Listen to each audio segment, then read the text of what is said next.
John Davies is Managing Director for TDSi. John, how are you finding the business landscape at present? It's challenging in two different respects. It's challenging in the UK and Europe from a point of view that projects are taking longer to be finalised, and customers are not willing to to spend as freely as they have done in the past.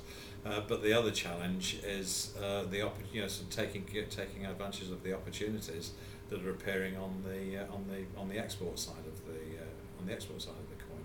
So within the UK, we've been working very hard with our channel partners to ensure that we are quoting for as much business, or they're quoting for as much business as they can, and trying to assist them wherever we can to help them close those projects and bring the business in.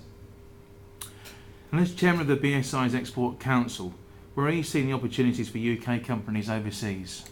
There's a very, very wide range of opportunities within the traditional areas, particularly in the Middle East. There's a lot of opportunities in Saudi Arabia, Kuwait, Oman, Qatar, but that's been the case for the last 3 or 4 years in those areas. Where we're seeing some new activity are in places like West Africa, centred on Nigeria, but also including Ghana and Angola, and that's pretty much driven by opportunities that are being thrown up by developments in the oil and gas industry, the banking and finance side of things. In East Africa, there's a lot of opportunities coming up, particularly in places like Tanzania and Kenya, but everything seems to be centred on the Kenyan market. People locally within East Africa seem to be looking at what's happening in Kenya, what are the Kenyans doing, and taking a leaf from that. And then out in Southeast Asia, countries like Vietnam, Malaysia, and Indonesia, they're growing very, very quickly. Malaysia, there's a lot of Commonwealth ties there, a lot of historical ties. They like doing business with British companies, but you've got countries like, as I said, Vietnam. They, on the government side of things, want to buy security equipment from G7 member countries, not from Far East manufacturers. So there's big opportunities there, and there's a lot of project work happening.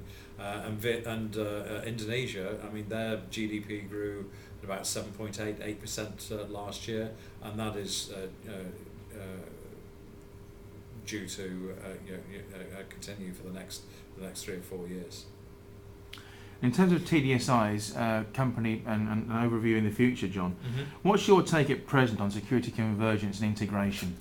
That's interesting. It's a hot topic. Has been a hot topic for a year, 18 months, maybe 2 years. But at TDSi, we've actually been looking at the whole integration and convergence agenda for about 5 or 6 years now, and it's moved away from where it was, say, 7 or 8 years ago with big bespoke pieces of software, talking to disparate systems and trying to pull information together. And a lot of manufacturers now, whether they be the large corporates like Honeywell or Siemens or Bosch, or collections of smaller companies, we're looking at machines talking to machines and trying to provide tools to people to break down the old proprietary technology barriers that were there, and allowing machines to talk to each other, and providing these tools and giving end users, systems integrators, facilities management companies the ability to provide solutions, not just security solutions, but link the security systems in with what's happening and as what's been going on the IT side of things, as far as network access or logical access systems, or tying into building management systems. So, there's been a big movement on the building management side, away from Modbus, OPC client server interfaces, going towards BACnet. On the CCTV side, with the advent of ONVIF and PSIA, that's allowing companies to actually use sort of standard protocols for systems to talk to systems.